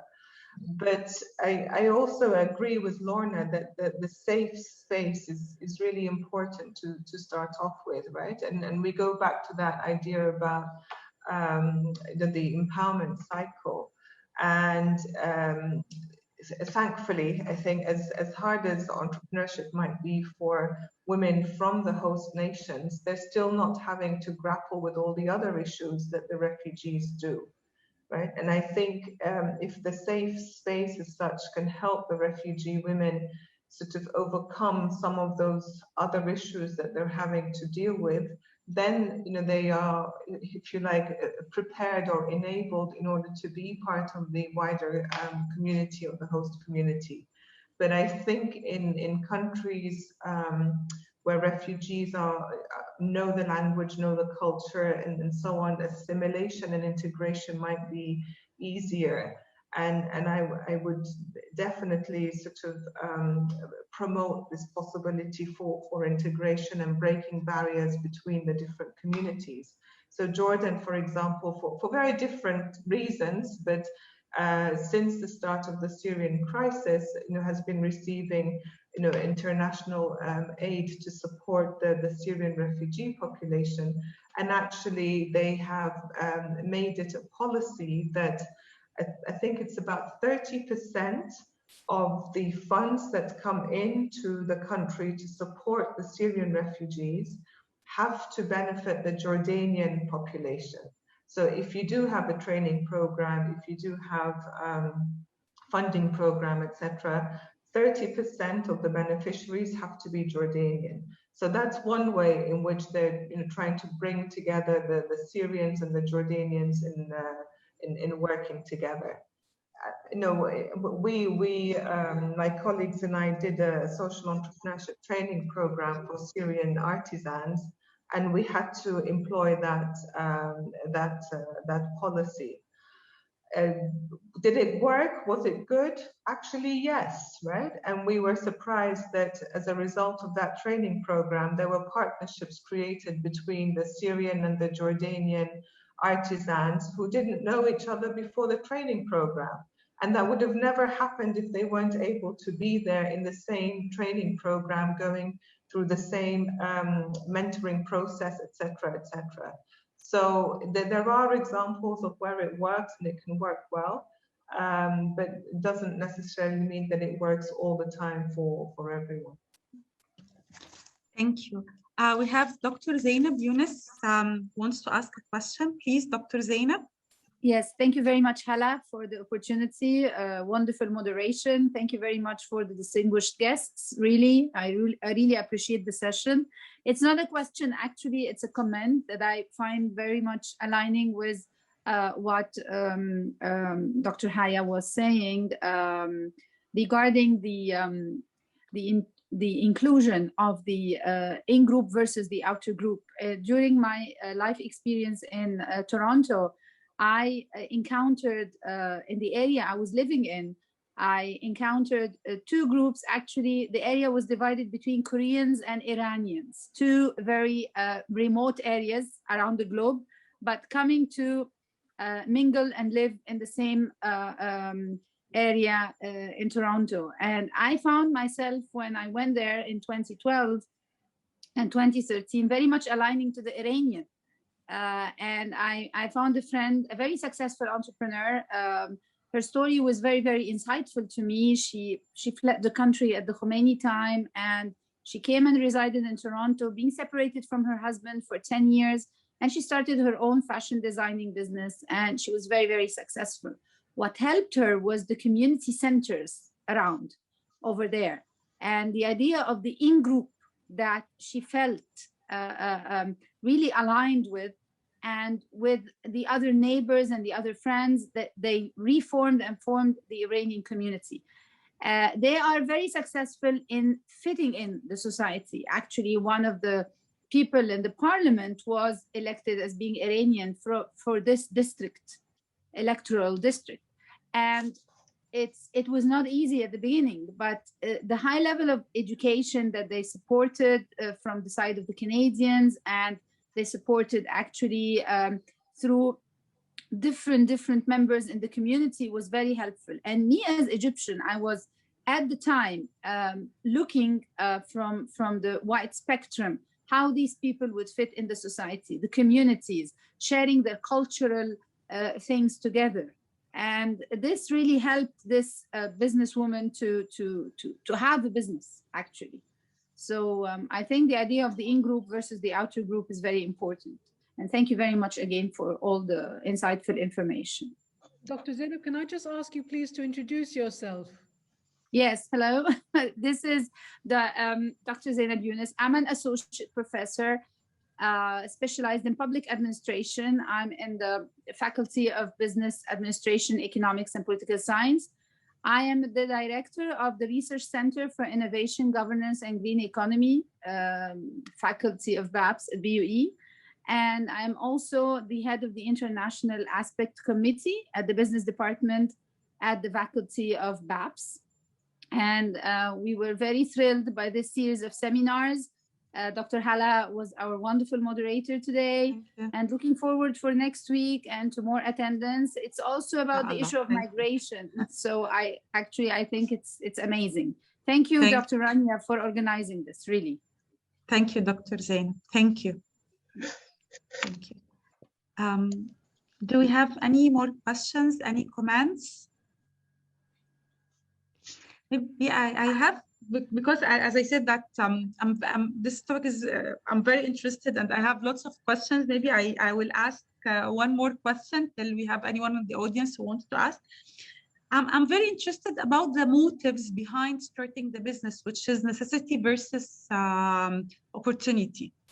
We know that people, they start businesses either because they don't have any source of income, or they and this is what we call it necessity, or maybe they have figured out an opportunity or something in the market so that they started their business. In general, women, they are more to start businesses out of necessity rather than opportunity. And this is in case of women refugees. It's something that's, again, it's because of their situation, leaving their home countries, etc. So by default, they are starting their businesses out of necessity. However, we know that our research has shown that the moment that this necessity is no longer there, entrepreneurs, whether males or females, they will quit the business, especially if they don't have this growth aspirations. How does this impact women refugees? How does this impact, for example, their entrepreneurial identity, or maybe their integration with their community? Because when the necessity is no longer there, it's the business won't mean anything to them. Well, I think certainly that's a really good point and a very good question. But certainly in this sample, these women, some of them did actually have very successful businesses back in their home countries. And so they had that, entrepreneurial experience and competencies and whatever to draw upon. And again, I think that's part of the issue when we homogenize a group, and don't see that there's great variety within a group in terms of human and social capital, in terms of the background and the experiences and the knowledge and the expertise that they bring. And so some of them, yes, very much, for all of them, in the UK, they're not legally allowed to work until their status is affirmed. And so they can engage in voluntary work and do skill building. But by that time, they've had perhaps 5 years or 8 years of, some negative experiences, and so very much they see the challenges within others in the community in terms of getting employment. And so self-employment is the option that they will pursue. And the motivator for that is those challenges in the employment market. But I think there's a difference, I suppose, between being self-employed and having a business. So if they have a business and the necessity is no longer there, and perhaps they're older or whatever, they want to retire, well, they can sell that business on. But if they're self-employed, then it's just a matter of stopping being self-employed. So, Haya, what's your views? Sure. Thank you, Lorna. Sure. I mean, I think, again, to avoid the homogenization, I think what we saw in Turkey, for example, the vast majority of Syrian women in Turkey were not working in their home countries at all. So they it was only until they arrived in Turkey that they had to find the means in which to generate an income. And because the vast majority there were actually coming without their husbands, they were sort of female-headed households, had never worked before, and suddenly were really thrown in at the deep end. But interestingly, the vast majority that we spoke to in southern Turkey, the Syrian women, actually found that the experience of being financially active or economically active as a positive. It was something that they wanted to keep doing, right? It wasn't something that they resented at all. But if we look at some of the Iraqi refugees or the Palestinian refugees in Jordan and Lebanon, their circumstances are very different, right? Because they simply don't have the opportunity to be working. So if you like, the motivation might always be there, right? For economic, for engaging in entrepreneurship. But the other aspect of it, sort of the non-economic aspect of it, also had to do with the improved sort of social positioning for the women within their own communities, not only within the host or the wider community, but the fact that they would be seen as women of influence, right, in their communities, because they were economically active. It meant that they had networks and relations beyond the refugee community. So, sometimes, they would be the wasta, right? They would be the contact between the refugee community and the agencies that could be supporting the refugee community. So, there's that element of influence. There's that element of social positioning, which, once you have those things, I think it's difficult to let go of them, right? So these are, some of the motivations. And then, interestingly, in comparison to Lorna's findings, where, I think it was Aliyah, who was against, if you like, using the refugee identity, but wanted to be seen as the woman entrepreneur. Actually, in some of the, or amongst some of the refugee women that I've worked with, it's actually something that they are proud of, because that's the only aspect of their identity that ties them to their previous life, right? Or it ties them to a homeland that they're not connected to. So through entrepreneurship, that's something that they can maintain in terms of their identity, that maybe if they were working elsewhere, that would not be possible. And then you've got issues around sort of flexible working, and we can all identify with that ourselves now, right? That if you are, self-employed, or if you're running your own business, you can control the hours you're working. You can, be working in the middle of the night when the kids are asleep, etc. And rather than be, sort of tied to particular hours of work, dictated by an employer or others.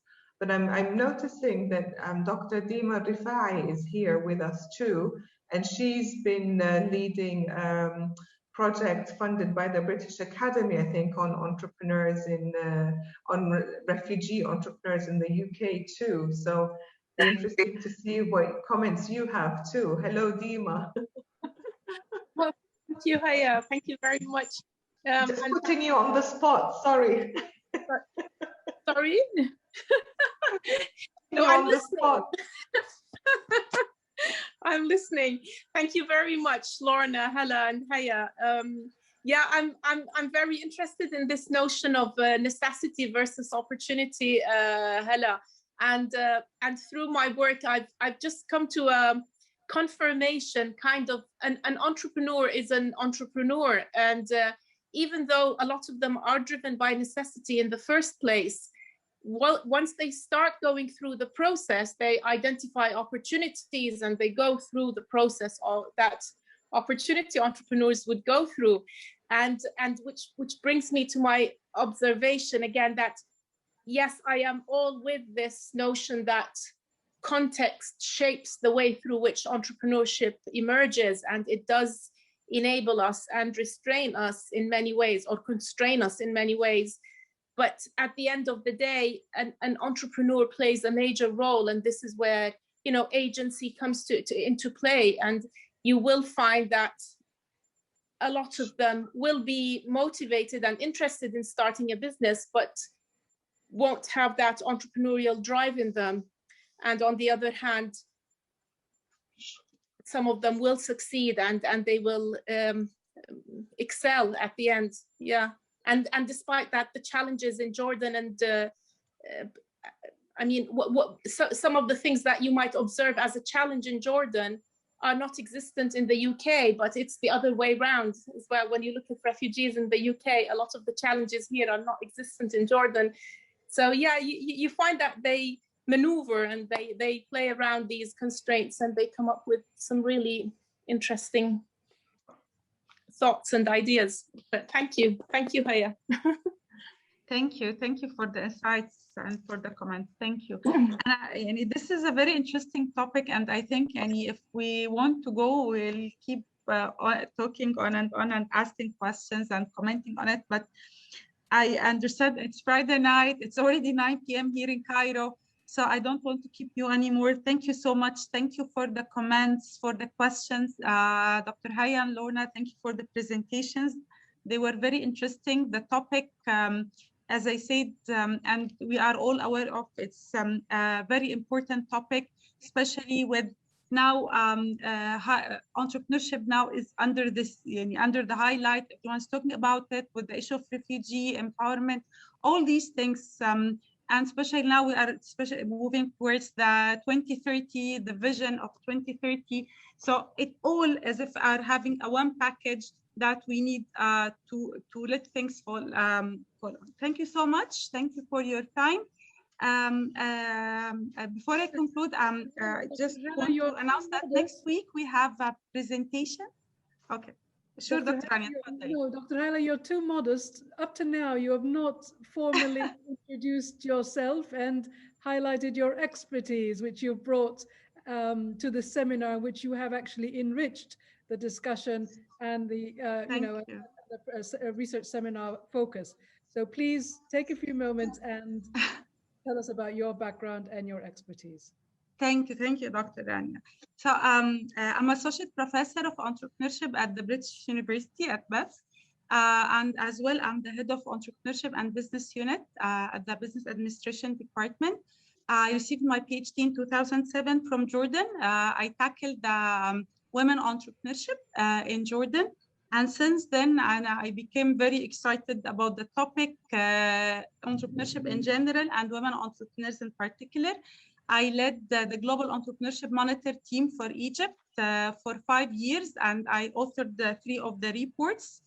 I do research. Now, I'm trying to play around the topic of women entrepreneurship. So I'm looking at other aspects like education and mentorship, how this can enhance and improve the women entrepreneurial experience and ventures. And that's it. This is what I do in a nutshell. Thank you.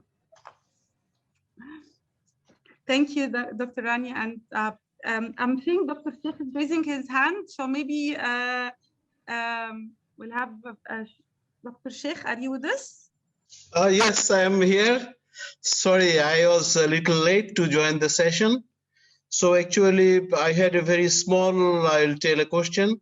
Actually, to introduce myself, I am a senior lecturer working in British University in Egypt for last few years. I have taught number of universities in UK, and here I am. I am teaching strategic management, and I also teach introduction to management. So I have gone through a number of things. So after Second World War, I could find that the highest number of actually ethnic cleansing took place in Myanmar, and almost 900,000 people actually moved to Bangladesh, the neighboring country Bangladesh. And again, this highest number of people where they have shifted to a separate independent island. And so what sort of strategies actually Bangladesh should take to develop the women there? Actually, they are already taken to a separate island, but the government is not that rich, like you have been mentioning about United Kingdom, be mentioning about other countries, Jordan and Turkey. The economy is not that strong of Bangladesh like these countries. So what sort of a strategy do you suggest for Bangladesh? The highest number of actually dislocation of human took place in Bangladesh, about 900,000 people. So is very unfortunate. And how much the government will be able to bear this sort of huge manpower on their shoulder? Well, I don't pretend to have the answer to that very challenging question, but I can tell you that a former PhD student of mine was a Bangladeshi woman and did her research on the availability of growth finance for women entrepreneurs in Bangladesh. And so the banks do have funding available, and that was, you know, at the behest of the government. To enable women to start and to grow their businesses. So, I mean, I think that that's certainly something to help, you know, because access to finance is one of the key barriers. So I suppose that's one thing that they perhaps are doing right. So there are some interventions at play, but there could be more. Haya, do you have any suggestions? I wish I had an answer for you, you know, and but I did follow, you know, the Rohingya crisis really from when it started, and I know in Bangladesh it's a real catastrophe really, because as you said, you know, the people in Bangladesh are themselves. You know, it's a poor country, it's an overcrowded country, there aren't enough employment opportunities to go around, etc. And then you have this influx of also, you know, poor, vulnerable people, you know, unlike the refugees that we heard about in Lorna's research, who are just middle class coming with affluence, etc. Those who are coming from, or those who are coming to Bangladesh, are not of that class, right? They are already poor, marginalized people who have been forgotten.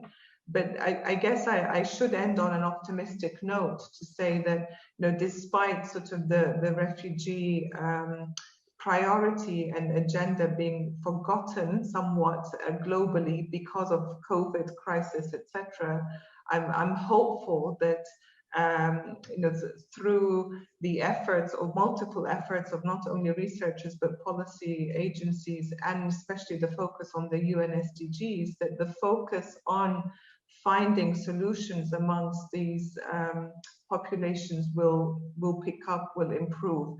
And the reason why I'm hopeful is because we recognize the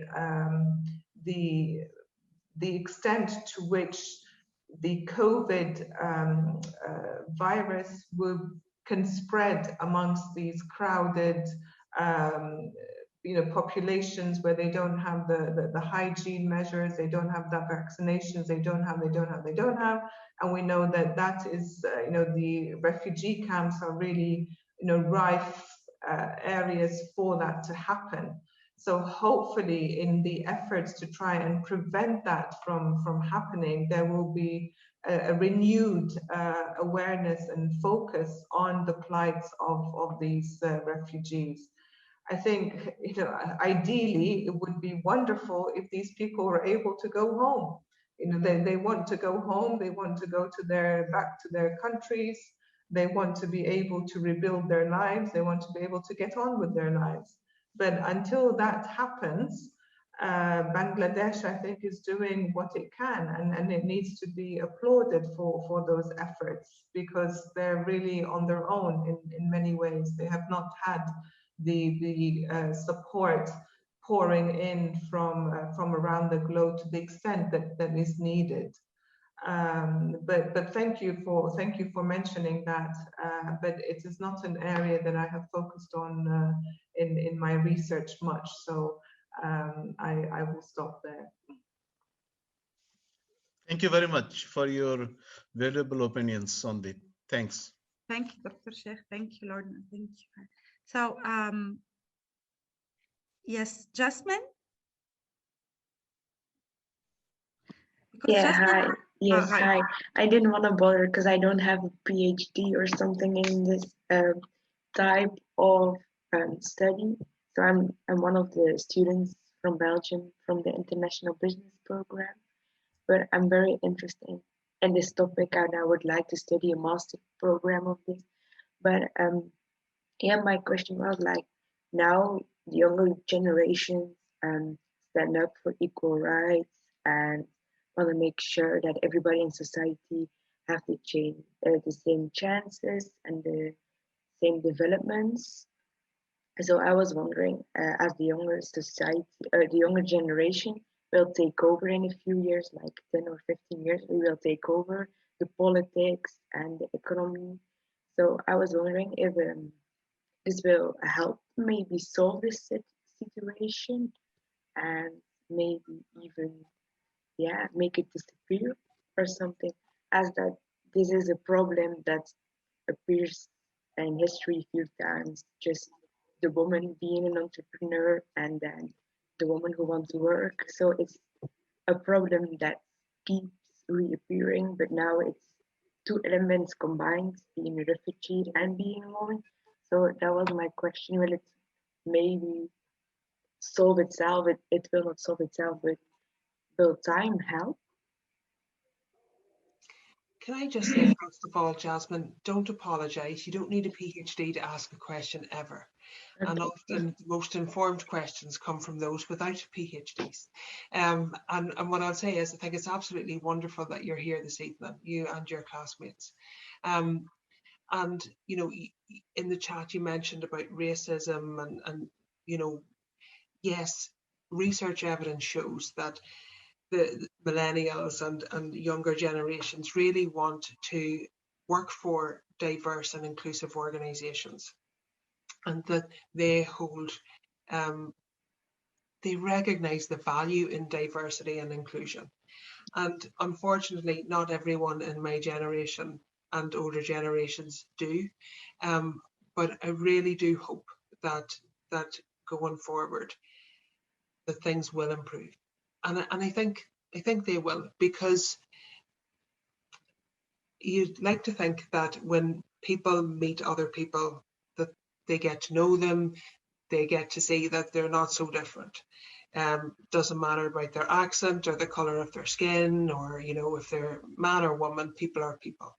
And so, you know, you'd like to think that those people who do have issues, because it is their issues, although they do try to make it other people's, that they will learn and will improve their behaviours, and that going forward, that these younger, more enlightened souls will come forward, and certainly, hopefully, things like racism and that will be less of an issue.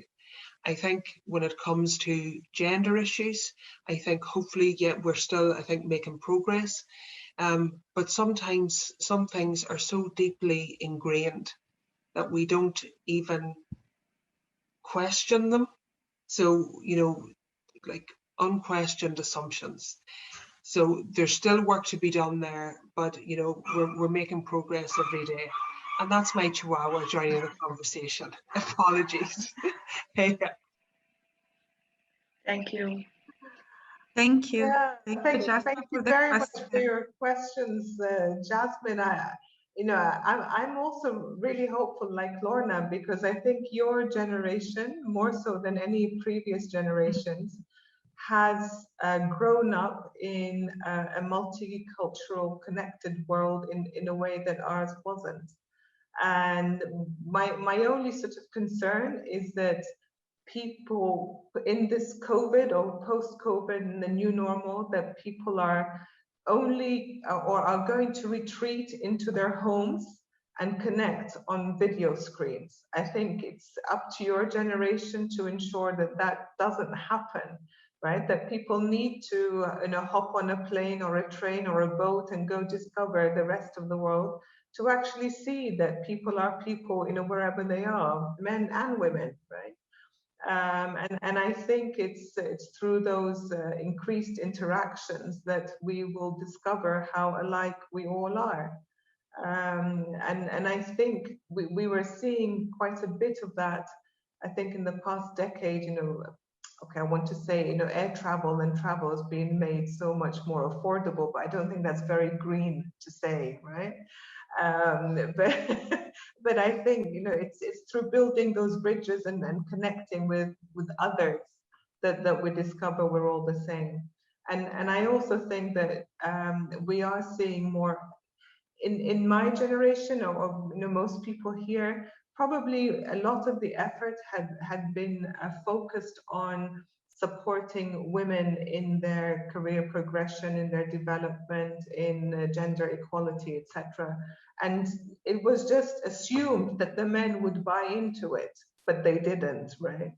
And I think in your generation, there's more recognition that in order to improve the situation for women, that you need to inform and educate and make aware the men as well as the women, right? So hopefully we will see that shift come along as well, and to see men identify as feminists, and I think in your generation that was probably more likely to happen than in previous ones.